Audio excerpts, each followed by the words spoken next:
Hello and welcome to Okay, I Said Too Much podcast.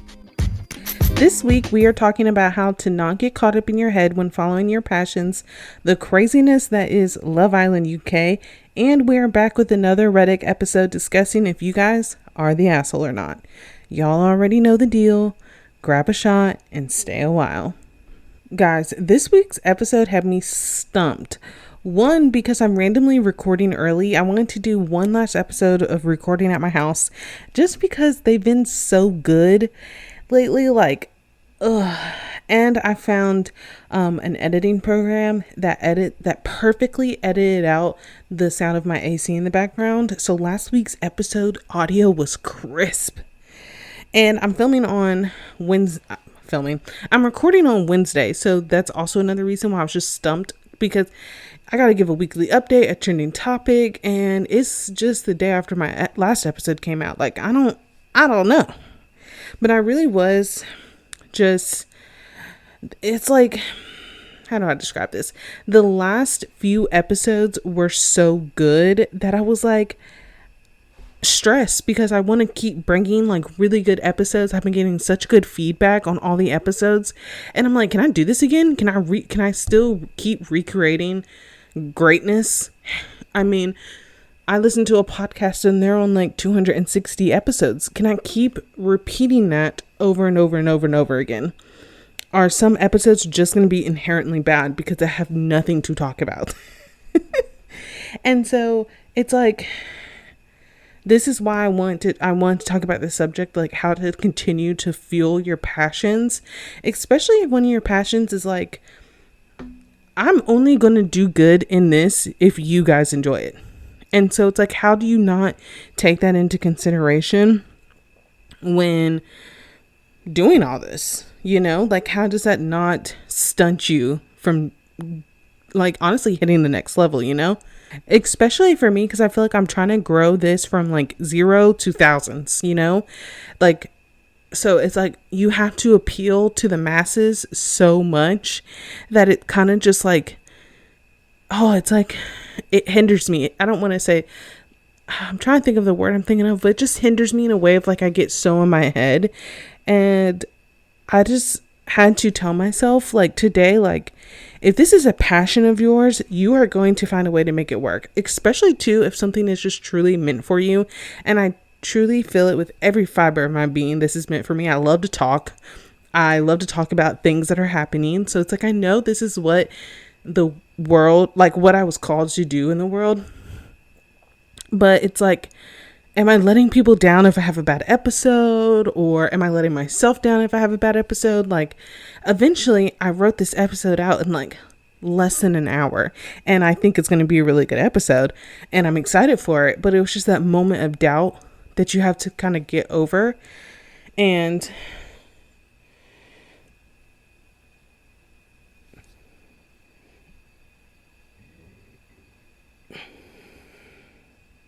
it's just, to me, it's I have to find the strength to really believe in myself and really dig deep and just know if this is a passion of yours, go for it. Do it. No one's going to be laughing at you because you did it. Even sometimes when I'm posting all my stuff on social media for my podcast, I'm people probably talking shit in a group chat somewhere, but I don't give a damn. But I don't give a damn because I've seen what having platforms have done for other people. And honestly, you think about it, if your platinum gets big enough, just think about what it's going to do for someone else. If I can help someone who has gone through what I've gone through, or just be a comforting voice. There's so many of creators that say, oh, people listen to me when they're stressed out. They listen to my podcast to calm them down. If I can have that effect and power one day, that is enough for me to sit behind my computer and type out an episode and make it happen. And so that's what I did. And I know that the people who do ride with me, are there for me and constantly support me, are going to love the episode and they're going to enjoy it. If you don't enjoy it, I don't really know what to tell you. So since I am filming a new episode so early in the week, I don't really have any other updates than that. I can tell you I'm tired. I am ready for bed. It's been one of those days, but I'm excited for this episode. So I am doing another Reddit. What did I say before? I am doing another Reddit episode. It is the Am I an Asshole episode, which I picked some good ones. I'm gonna be honest, y'all. There were probably way more good ones, but I think my trending topic is gonna be kind of long. And the Am I an Asshole? You would think the dating advice Reddit thread would be really long stories, but the Am I the Asshole ones, people just be talking. Just talking. And there was a lot of them where I was like, no, you're not an asshole. You just need to get the fuck over yourself. And the other person in the situation needs to get the fuck over themselves. So there are shorter like stories, but I still think you guys will enjoy it.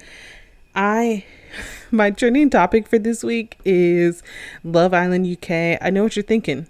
Deidre, I thought you weren't watching reality dating TV shows anymore. I wasn't. But when we get into the trending topic, I will tell you why I decided to watch this season of Love Island. So, yeah. To go back to what my weekly update was, if you have something that you're passionate about and want to do not feel the pressure to live up to someone else's standards.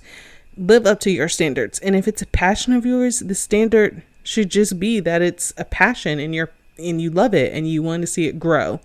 So don't think that you have to put yourself in a box or conform to what people want out of you. So that is my like little weekly update and inspirational tidbit. I feel like with these episodes where I haven't been like talking about I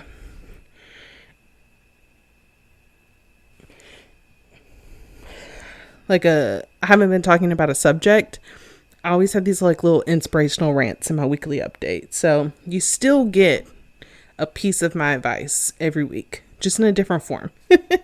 So I am going to go and jump right in to our trending topic. Y'all, I know what I said. I went against everything I stand for and started watching Love Island UK. Let me explain though. So I am, of course, on TikTok a lot, sometimes. Mostly during the day when I'm at work and I have nothing going on. Because what else am I supposed to do? That sounds so bad. But not like that. Like if anyone is maybe listening for my work, like I do my job. But like sometimes like, you know, on a bathroom break, I'm on TikTok. You know what I'm saying? Or when I'm on lunch. So I kept seeing TikToks of these three girls, Catherine, Whitney, and Ella, and they're like three, like Catherine and Whitney are black, Ella's like biracial of some sorts, and I kept seeing TikToks of them and like they're just vibe together and their bond was like crazy, and I was like, okay, even if I'm just watching for them,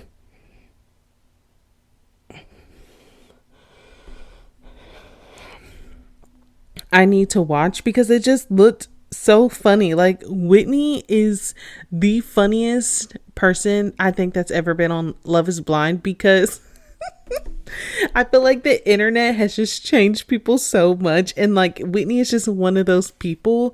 Like she was talking about her and her like the guy she was coupled up with, and she was like, he's this and this and I'm a baddie. Like I'm just a baddie at heart. Like that's who I am. It's just so funny. I am going to be honest. I'm going to give spoilers in this, but personally for me, when it comes to like reality dating TV shows, I love a good spoiler. Like I will watch all the TikTok spoilers because there's so much more context when you watch the actual show. But if you do not like spoilers, I would skip ahead from this point on because I'm going to break down some of the like characters and people I just wanted to talk about this season and just get my thoughts out about a couple of characters. They're real people, but they are some fucking characters, I will tell you that. So if you don't like spoilers and you plan on watching, please skip ahead. If you want to laugh then just listen to it. I promise once you go watch it, like you can listen to me and kind of be like, oh, this person goes home, whatever. But like, it's not going to make sense until you go watch it. So I don't really think they're spoilers, but let's just get into it. First things first, the number one on the chopping block of Deidre's Love Island experience, Molly. Good old fucking Molly. And apparently people were calling it like, I don't know if she's like a Nepo baby, but people were like, oh, she has an unfair advantage because like she's like a actor, or she's like famous already in some way. But I don't know. I'm not from the UK, so I don't know nothing about that. But I do not get it. From the moment these men got in this house, girl, she was playing the game. I never seen somebody say they're not playing the game and be playing it so damn hard. If you catch a clip, there's so many clips with Molly in the background where she's rolling her eyes or like huffing and puffing about somebody that no one ever talks about. So the four girls that I like the most would be, of course, Catherine, Whitney, and Ella, and then Jess. I like Jess too. And at the beginning of the episodes, like everybody was like, Molly be acting some type of way, Molly be playing the game like she's a snake. Of course, snake's not the word that's used, but like you can just tell the way she is playing these men. So she gets matched up with Mitch. Mitch is like head over heels. You can tell he ain't never been with a bad bitch before, because I will give it to Molly. She looked good. Like, she's a good looking girl. She's very beautiful. But you can tell this man Mitchell ain't never been with a bad bitch ever in his life, because he is obsessed. And so, but everyone's like, I want to pull Molly for a chat. I want to do this. I want to do that. And then, who was it that came in before?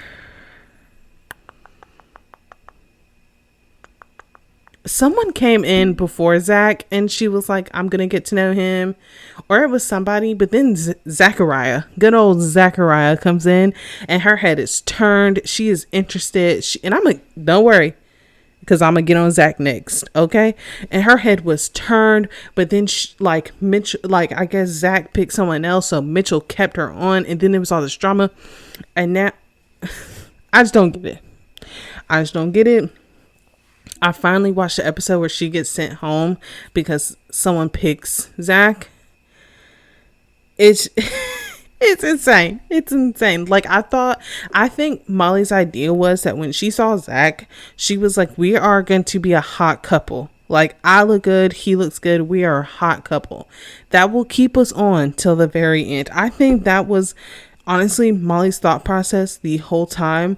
Like, even when she was fucking with Mitch and she fucking hated his ass, I feel like she was like basically contemplating, like, can I ride this out to stay on the show? So when Zach picked someone else and Mitch picked Molly, he was like, oh, I did that for you, bro. Like, talking to Zach, he's like, I did that for you, bro. I did that for you. And then he went to Molly and was like, I didn't do that for Zach. I still want you, da-da-da. And you can see the wheels turning in Molly's brain. And she was like, oh, I didn't know that. That changes things. Yeah, it changes things because you just want to make it to the end. And I get it. They win, like, what, $50,000 or something. And like, if you win Love Island, like, you're gonna be big. Like, she's obviously already like acting and like doing stuff like that, so you know, she trying to boost the career a little bit probably.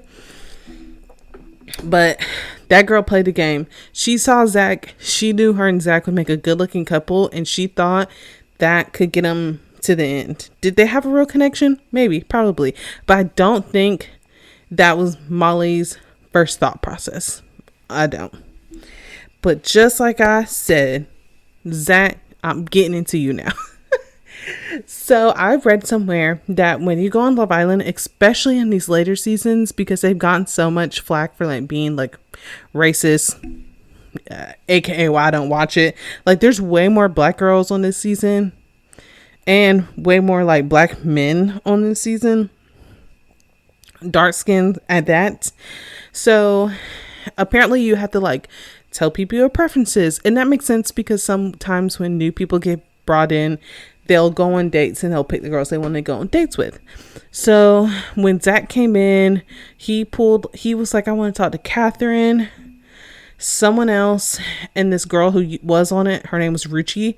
And it was like, I think it was Catherine, Ella, and Ruchi. And they were all brown skinned women, you know? And he did that. He entertained the whole Catherine thing for a minute. And then without fail, it was Molly. And he was like, oh, I actually want to get to know Molly. So I do think he lied. I do try to see that he portrayed himself as like spicy white to get onto the show and like get to the end, you know, and like make it through. I do think he was bullshitting, okay?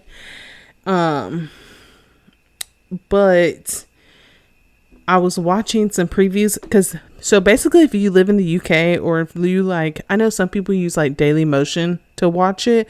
I just watch on Hulu because I don't got time to be doing all that. So I'm a little bit behind from everyone else. And so Whitney, the guy she's in a couple with, Mehdi, I'm going to talk about him too. Don't worry. He's next on my list. Whitney, he goes home. And so Whitney's like, okay, I gotta make something shake. And so Molly went home. So Zach is with some girl, Katie, now.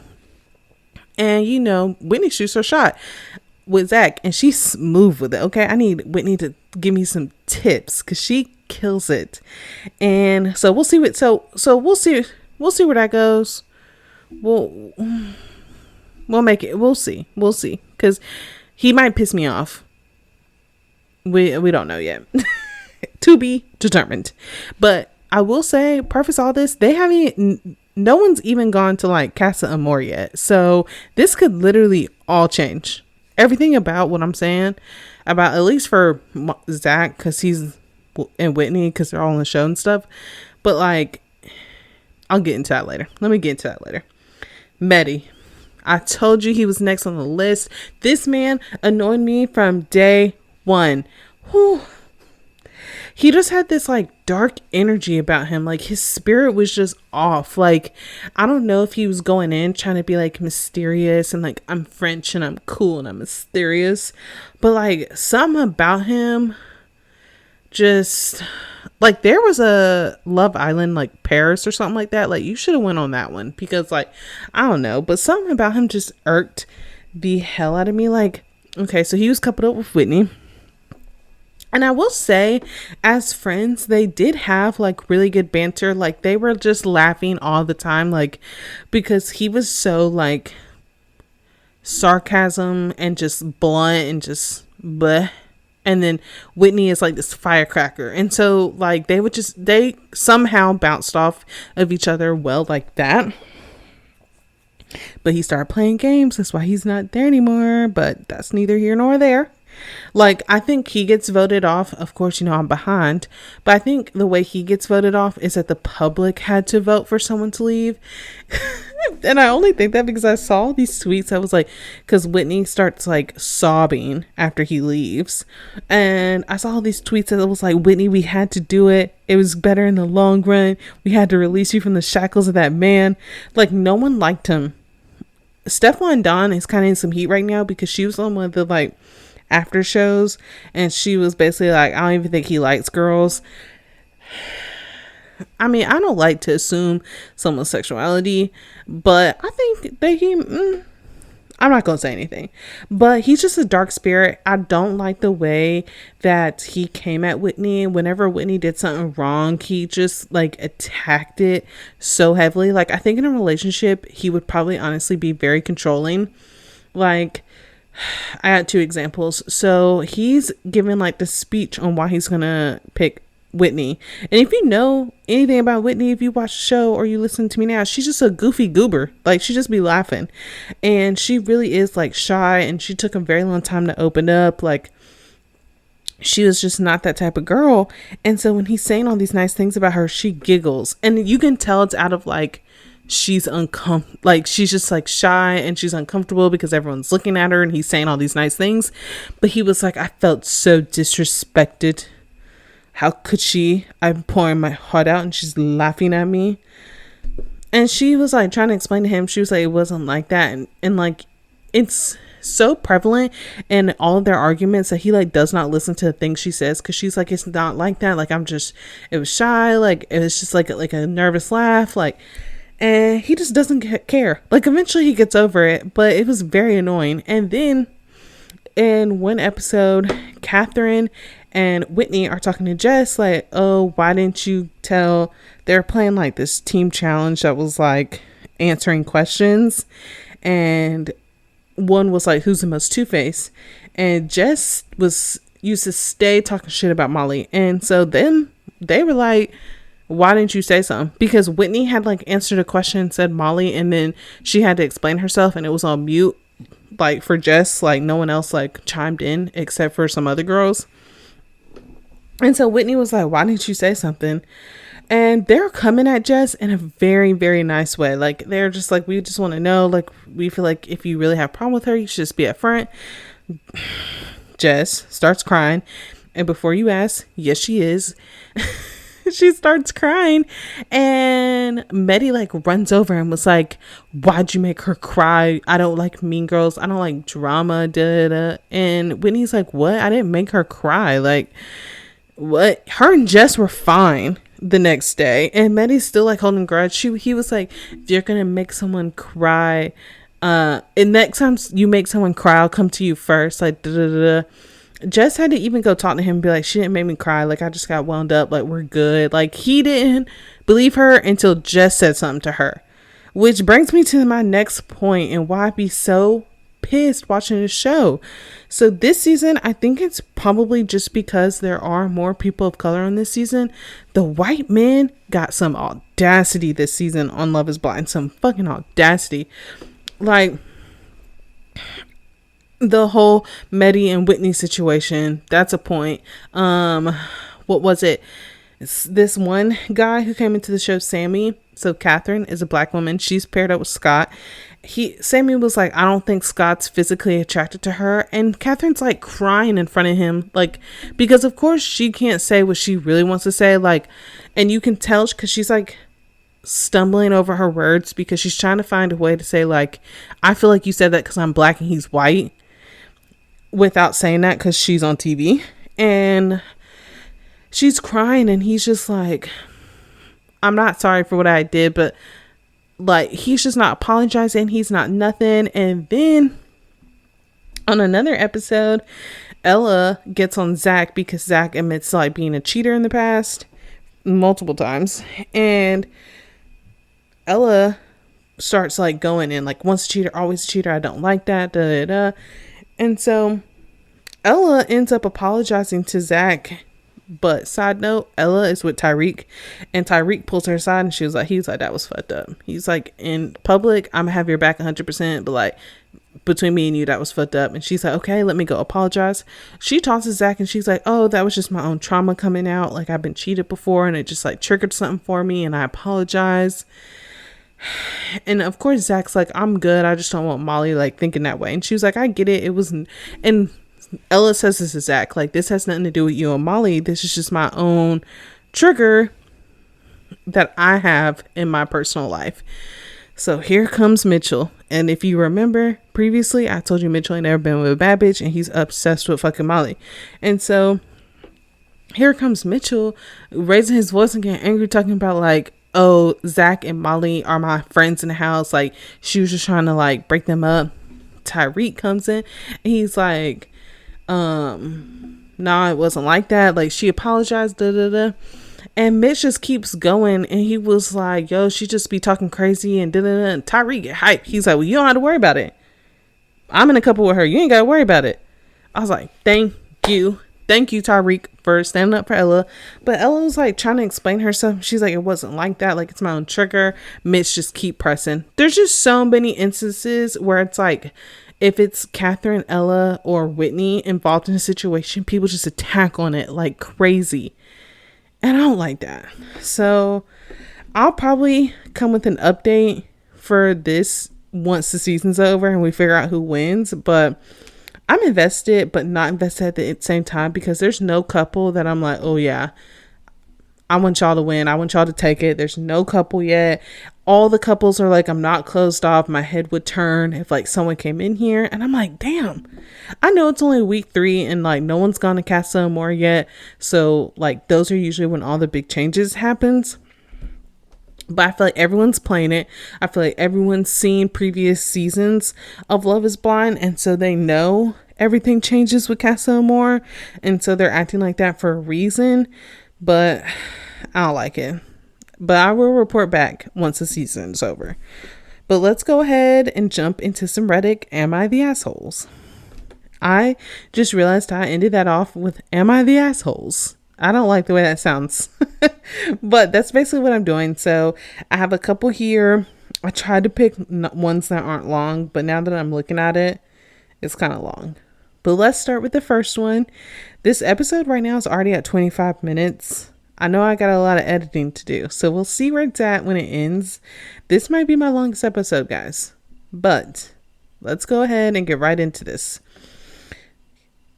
I copied and pasted these into Word to fix them because y'all know last time, people in Reddit can't write. It's always so bad. But let's jump into this first one and we'll figure out, are they the asshole? So me and my sister have a turbulent relationship. We're very different. She's quite dramatic. I am relaxed and unfazed by a lot. This has resulted in lots of arguments, accusations. For example, I was accused of ignoring her because I didn't say well done enough for her new job. I missed to say congratulations when she announced it, but apparently this wasn't enough. I'm going to assume she meant to say I messaged to say congratulations when she announced it.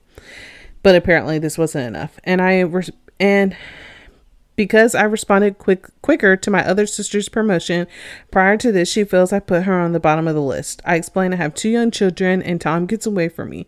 She also fell out with me as on the day I gave birth, me and my husband didn't say congratulations on her engagement. I had a C-section and couldn't walk, let alone think to message anyone.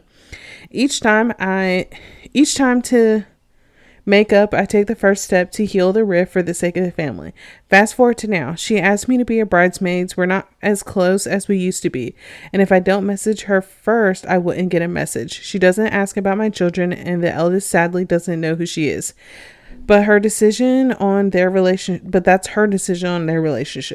I accepted being a bridesmaid despite my reservations and thought her best friend may be better placed.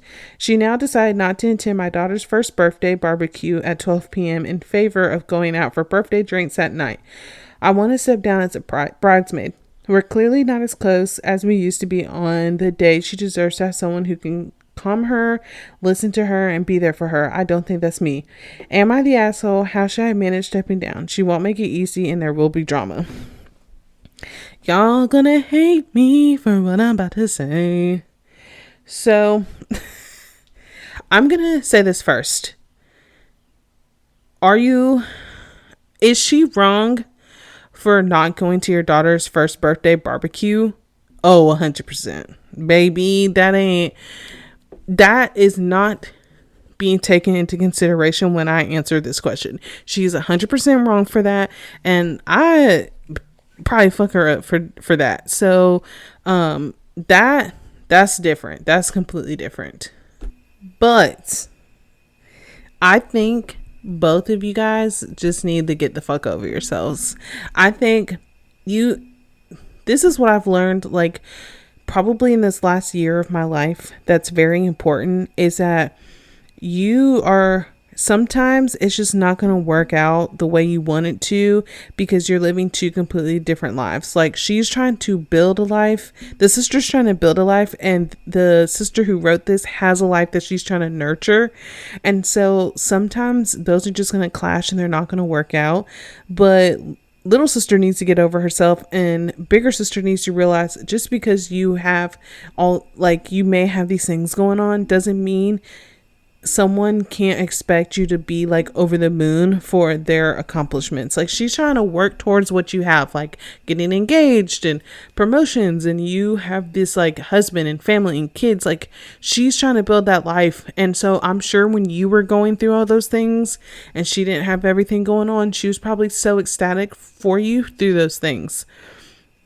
So you have to be able to give that back to someone, and I think that is the problem, that sometimes when you're in the thick of like life, that you forget to give it back to people because you're like, well, I have all these stuff going on. I don't have time to like congratulate and be like, oh my God, you're amazing. But it's like, you kind of do have time. I'm not saying like she shouldn't be mad at you for having a C-section and not saying congratulations on her engagement. But at the same time, your little sister got engaged, you know? So I think it's just both of you guys need to get a little bit perspective.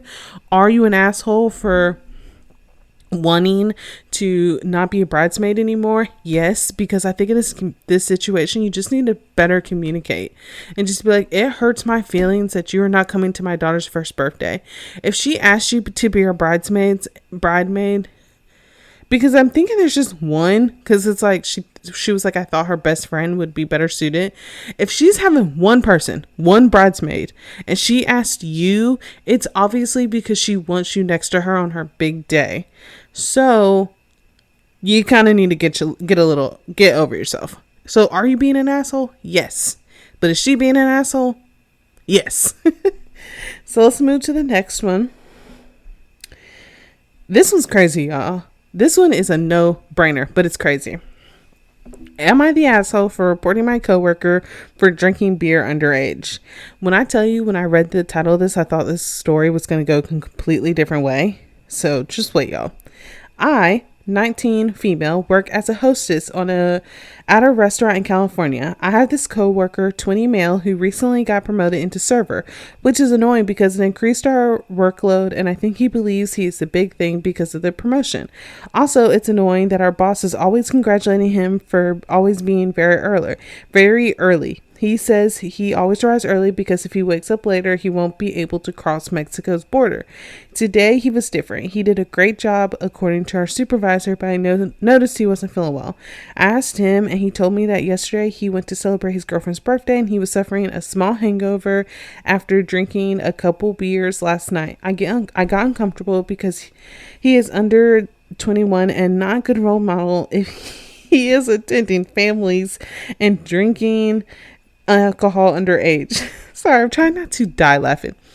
I decided to file a complaint to our boss, but our coworker says I'm being overdramatic. Overdramatic? Bitch, you being a hater. You are being a hater. You're mad that this, honestly, it feels a little racially motivated, honestly, because it just feels a little racially motivated. I'm gonna say that. But you're being a hater. You're mad that you got to do a little bit more work now because this person who used to be a host is now serving, and you're probably someone who enjoys getting praise from your boss, and so now you're not getting it and he's getting it. Girl, shut the fuck up, go to hell, and get the fuck over yourself. You are being an asshole, a hater, over dramatic. The list goes on and on and on. I hope your boss is like, I don't give a fuck. Reported him to his boss for something he did out of work. Girl, I have been way worse than hung over at my job before. And if someone would have reported me for that, oh, we're fighting. That's crazy. That's wild. It's a restaurant. Everybody there is probably hungover. You are crazy. Wrap it up. Wrap it up. So let's go to the next one. Am I the asshole for wanting my husband to talk to me? I, 26 female, y'all know the deal. I'm only saying female because they put F. And so that's how I read it. Been married to my husband, 34 male, for a few months, knowing he has kids, a 10-year-old and a 12-year-old in another state. Damn. Oh, girl's doing crazy math. My math was way off when I was trying to figure out the age he had them kids at. I apologize. Back to the story. I've met them a couple times and I adore them. We live with my kids full time, except when they go to their dad's house 2 days a week. His children's mother allowed them to go to the town next to ours with my husband's sister because she doesn't trust him with his kids because he smokes weed. Anyway, he went there for a few days to visit them, which I'm all for, but the issue is that he didn't call or text me at all. I'm wondering if I'm wrong for being upset for the lack of communication. I hate taking a man's side. Oh, I hate when y'all have me taking a man's side. Did you call or text him? Maybe that's context from this that I'm missing. And maybe she did call and text him and he never got back to her, because then no, you're not the asshole. But if you didn't reach out at all either, especially if he's with his kids that you so call adore there, and you didn't think to do a FaceTime call or anything so you could see them, then no. Then what are you mad for? But if he got over there, if he hadn't seen his kids in a very long time and he had to drive to the next town over to go to his sister's house to see his kids, he was probably just more concerned with seeing his kids. And for you to be like, I adore his kids, but didn't pick up a phone to FaceTime or call, then y'all both are the asshole, honestly. Because if you get somewhere and you're just like, texting takes 2 seconds. Like, people are trying to say like, it's like when people say they're just too busy, that's bullshit.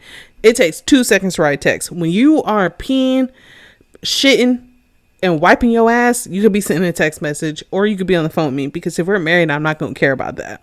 So you both are the asshole. And like I said, before y'all come at my neck, there could be a point I'm missing, but I feel like if she really feels strongly about this and she had called and texted him multiple times and he wasn't responding, I feel like that would be in here. I feel like that is a piece of this puzzle she wouldn't leave out.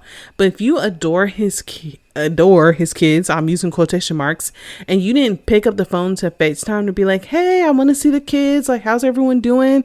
Then you're the asshole. Be so for real. Y'all crazy. Communication skills be on 0 with y'all. I just want to tell y'all that. That's half of these things. It's just shitty communication skills. So let's get into the last one for this episode. Am I the asshole for turning down an amazing business startup with my friend? Hey, so my friend and I have once worked on a small project and it ended with beautiful results. My friend is very good at negotiating and communicating with people. He's also an outdoor kind of guy. I, on the other hand, am a creative dude who cares about the small details, but I'm also an introvert who doesn't enjoy working in front of others. After that small project, my friend suggested a very nice business plan. It requires a high level of creativity, but it also involves dealing with people and frequently buying stuff from multiple locations. I ended up turning the offer down because I don't feel that comfortable or ready for this in general. I expressed my thoughts professionally and my friend was okay with it, but he's starting the business on his own because he believes he lacks. But he's not starting the business on his own because he believes he lacks the creativity it takes. Now I feel guilty. Am I the asshole? This is the first one where I can say, no, you are not the asshole. And I can say that the communication is on point. Like, you expressed it to him. He said, that's cool, but I'm just not going to do it. But what I will say is I think if you're not ready to jump into it and you still think it's a good business plan, you might want to offer just like some help. Like, is there something I could prepare you for? Or is there something I could like train you on or teach you about that will help you with the creative side that could potentially let him still start the business? Especially because it seems like you really care about him and you think that he has the potential to do great in whatever he's trying to do.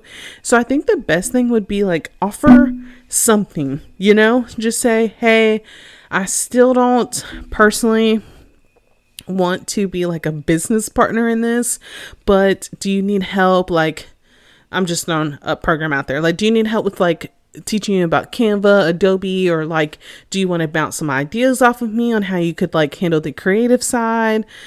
Or if you're so creative, it clearly looks like you do stuff like this for a living. Is there someone else you could recommend to him? Like, you can help your friend that you clearly seem to care about and not have to take on the whole project yourself. And it looks like you're good at communicating. So if you ever felt like, whoa, I'm being brought into this a little bit too much than I wanted to, you can be like, hey, I'm going to take a step back so I can focus on other things. But you can always like, down the road, if you need help, if you have any questions, like, I'm here. I just need to take a break to focus on something else for a little bit. Like, I think it doesn't have to be all or nothing. Unless you're asking for money, then guess that would be all or nothing, because money is a very permanent investment in someone's business plan. But I think you should just go to him and be like, I'm assuming genders, but this sounds very like male, and they didn't put any genders. So, but I think sometimes it's better. Like, I think a lot of times we think we have to be all in or nothing. And I think if you just went to that person, your friend, and was like, hey, I know I said I didn't want to start like help you with this business idea, but I think it is really great. Is there something I could do to help you with the creativity side of it? Like teach you, mentor? Is there something like that I can do? Because I think you should still do it. And always, if you believe in your friend, tell your friends that you believe in them and that you think that this is going to be a great idea. And like, bro, like you're a genius when it comes to business. Like you got to do it. Encourage them in that sense, and just offer in a capacity that you think you are able to. It does not have to be 10 toes down all the time. Okay. So that is my Am I the Asshole for this week. I love these Reddit like threads and stuff, because I feel like I can see why people do it, because I think to get an outside perspective, especially when you don't know the people and their personalities, or you're not around them, it's just such a clear way to give advice and to be like, yes, you're the asshole. No, you're the asshole. Like, it's just so much more like, it's like you can kind of get a little bit more clarity when you're asking like basically a stranger, like if they're the asshole or not. So that is this segment. As always, I hope you guys enjoyed the Reddit threads. I'm hoping that next week I'll be back with an episode with a little bit more substance, a little bit more something.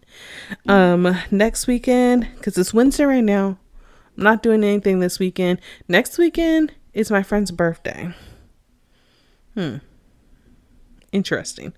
I might have a trick up my sleeve. So just let's, let me think about it. I might have something up my sleeve for next week's episode. I don't know yet, but let's get right into our song of the week. Yeah. Did I have a song of the week picked out 5 minutes ago? 2 seconds ago? No, because I planned this episode on a whim and I kind of recorded on a whim. Like I said earlier, it's a random Wednesday. So I didn't have a, why did I just blank? I didn't have a song of the week picked out, but I am kind of on this theme of like summer songs for right now, like good songs for the summer. And so I'm going to recommend my song of the week is going to be, I can't believe I haven't done a song by Tame Impala for song of the week yet, but it's Breathe Deeper, Tame Impala and Lil Yachty. It's like the remix. They have a Breathe Deeper album where it's just like a different types of remixes, and that one, when I tell you, it's just summer vibes, like just true summer vibes. I love it. Anytime I'm in a bad mood, I pick like some type of Tame Impala song to listen to. If you're not into that type of music, I feel like Tame Impala is a good stepping stone. If you are familiar with Rihanna's Same Old Mistakes, that is a cover of a Tame Impala song. So I think it's a good like stepping stone for that type of music. But as always, we always end the episode off with me telling you guys where to find me. So the podcast Instagram is istm.podcast. Like I said last week, I'm pretty sure you can just search, okay, I said too much, and that Instagram page will come up. My Instagram is my name, Deadra, with 3 extra A's. So 4 A's in total at the end. Same as my TikTok. We have the I Said Too Much podcast playlist on both Apple and Spotify. So you can check those out there. And as always, I will see you guys next